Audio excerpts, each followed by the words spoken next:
London roared. It was a city of perpetual motion, a symphony of screeching tires, distant sirens, and the ceaseless murmur of millions.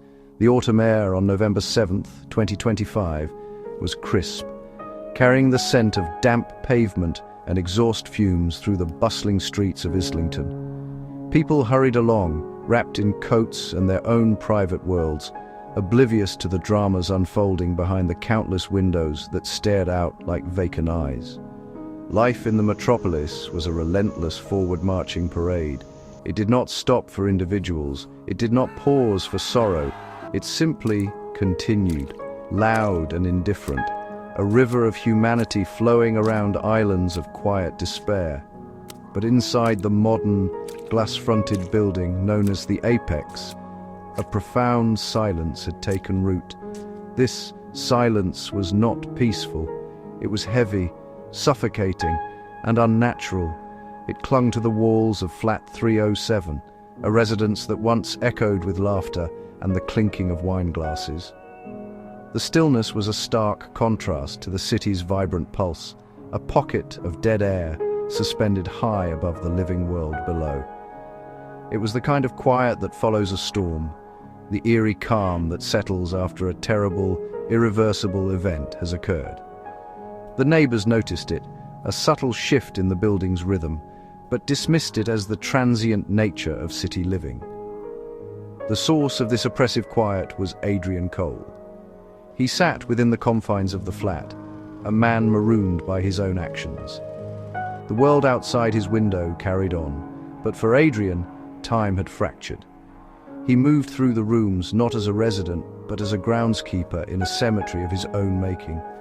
The air was thick with the ghost of what had been, with memories that were now sharp, painful shards. Every object, every shadow held a story. The silence was his creation, a monument to a love that had soured into something monstrous, something that had consumed everything, leaving only this hollow, echoing void in its wake. This particular silence had a name.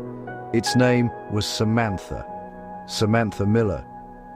She was the reason for the initial noise, the laughter, the life that had filled these rooms, and she was the reason for its absence. Her vibrant energy had been the apartment's soul, a bright flame that Adrian had desperately tried to possess. Now that flame was extinguished. The silence in Flat 307 was more than just the absence of sound. It was the absence of her. It was a chilling testament to the fact that some voids are too deep to ever be filled again, and some acts are too final to ever be undone. Adrian Cole was a man of quiet intensity and meticulous habits. He saw the world in shades of grey, a place of logic and order, where emotions were variables to be controlled.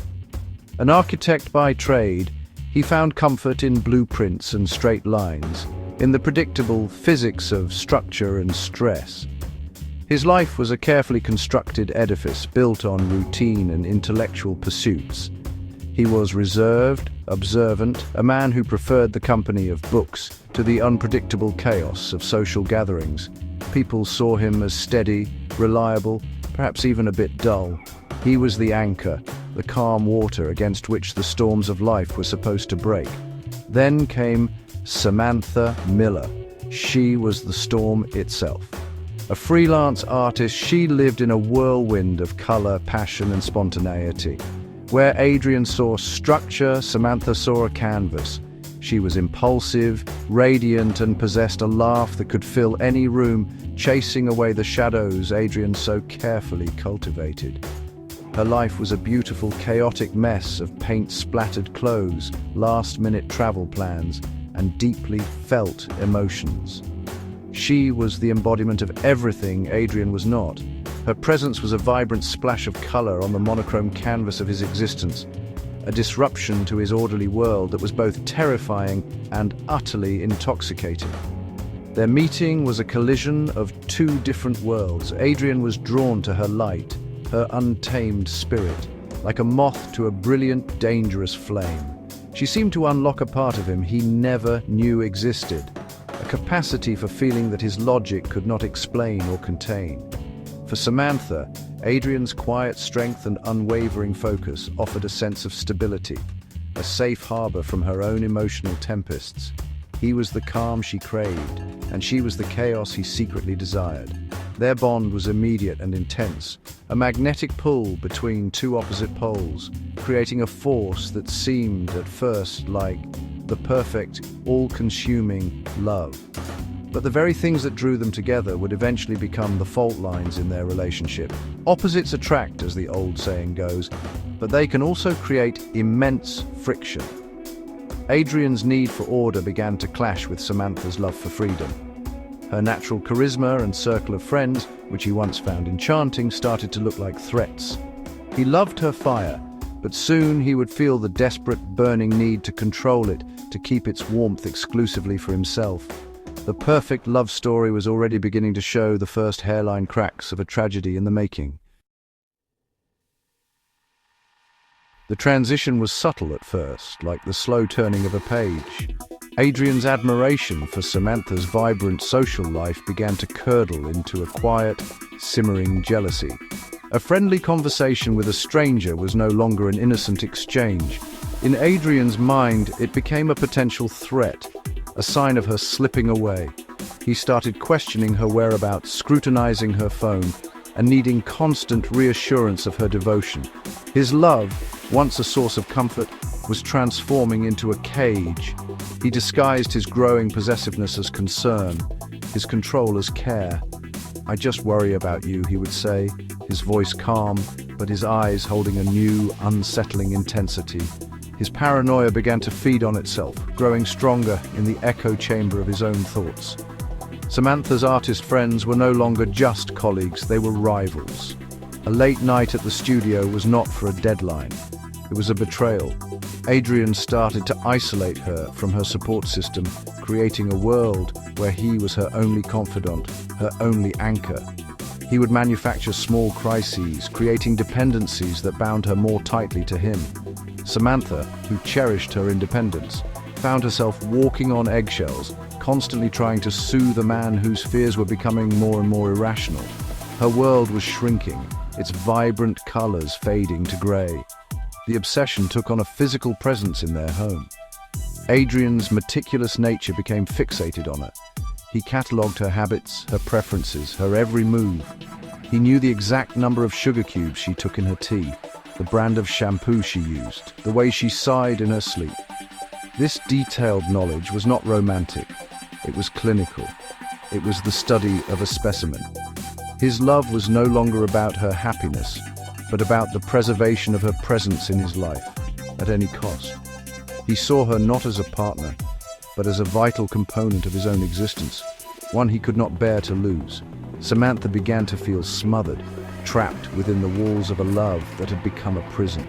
She tried to break free, to reclaim the person she was before Adrian, but her attempts were met with a terrifying mixture of desperate pleas and cold, manipulative logic.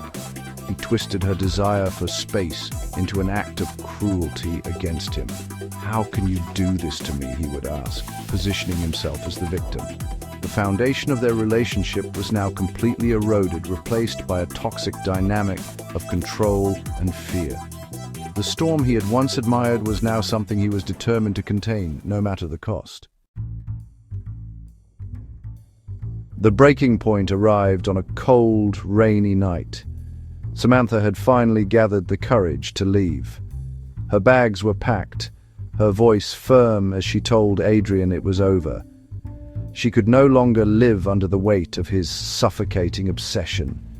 For Samantha, this was an act of self-preservation, a desperate gasp for air. For Adrian, it was the ultimate betrayal, the realization of his deepest fear. Her decision to leave was not a separation, it was an amputation. In his fractured mind, she was not a person with her own life to live, but a part of him that was being violently torn away. The details of what happened next are a blur of rage and despair, pieced together later from the chilling evidence. There was a struggle. Shouts were heard, then abruptly silenced. In that moment, Adrian's obsession reached its terrible, logical conclusion. If he could not have her, then no one could. If she would not stay with him in life, he would force her to stay with him in death. The act itself was swift, brutal, and final. The vibrant, passionate life of Samantha Miller was extinguished inside the very apartment that was supposed to be her home by the man who claimed to love her more than life itself. But for Adrian, the story did not end there. In the days that followed, a profound delusion took hold. He did not flee. He did not confess. Instead, he continued his life as if Samantha was still there. He would talk to her, prepare her meals, and lay out her clothes in the morning. He lived in a carefully constructed fantasy, a macabre play where he was the loving partner, and she was merely sleeping, resting quietly in the other room. The silence of the flat was not the silence of death to him, but the peaceful quiet of domestic bliss. His mind had completely fractured from reality, creating a new one where his love remained intact. It was the persistent calls from Samantha's concerned family and the encroaching smell from the apartment that finally brought the outside world crashing in. When the police forced their way into flat 307, they found a scene of unimaginable horror. Adrian Cole was sitting calmly at the dining table, set for two, genuinely surprised by the intrusion. He was not a monster in his own eyes. He was simply a man in love, a man who had done what was necessary to keep his world from falling apart. The tragedy was complete, leaving behind a chilling tableau of love twisted into its most grotesque and horrifying form. The arrest and subsequent trial of Adrian Cole sent a shiver through London. It was a story that defied easy explanation, a dark fairy tale played out in a modern metropolis. During the investigation, police uncovered Adrian's journals. These were not diaries of a madman, filled with ranting prose. They were meticulously detailed ledgers of his obsession. He had chronicled Samantha's every move, analyzed her every word, and documented his own escalating paranoia with chilling, detached clarity. The journals revealed a mind that was both highly intelligent and deeply disturbed, a man who was acutely aware of his own dissent, but powerless to stop it. Psychological experts who examined Adrian spoke of narcissistic personality disorder and extreme delusional jealousy. They explained how his love was never truly for Samantha as an individual, but for the idea of her and the role she played in his life. Her attempt to leave shattered his fragile ego and triggered a psychotic break. In his mind, her death was not murder. It was a solution. It was the only way to stop the unbearable pain of abandonment and ensure she would never leave him. He had, in his own twisted logic, preserved their love forever, freezing it in time at the cost of her life. The court proceedings were a somber affair. Adrian remained detached, seemingly unable to grasp the gravity of his actions. He spoke of Samantha with a strange, unnerving tenderness, as if she were waiting for him at home. He was found guilty, of course, but the verdict felt hollow. Justice for Samantha was impossible. The trial's outcome was less a victory and more a sad confirmation of a mental and emotional catastrophe. Adrian Cole was sentenced to life in a secure psychiatric facility, a man destined to live out his days in a fantasy world, forever trapped with the ghost of the woman he had destroyed. The chilling tale of Adrian and Samantha serves as a stark and horrifying reminder of the thin, precarious line between devotion and delusion. It shows how love, an emotion capable of creating such beauty and joy, can become a destructive force when it is poisoned by possession and control. The tragedy lies not just in Samantha's death, but in the complete corrosion of a human soul. Adrian Cole's story is a cautionary tale whispered in the heart of a bustling city, a testament to the fact that the most terrifying monsters are not those who hate, but those who love too much and in all the wrong ways.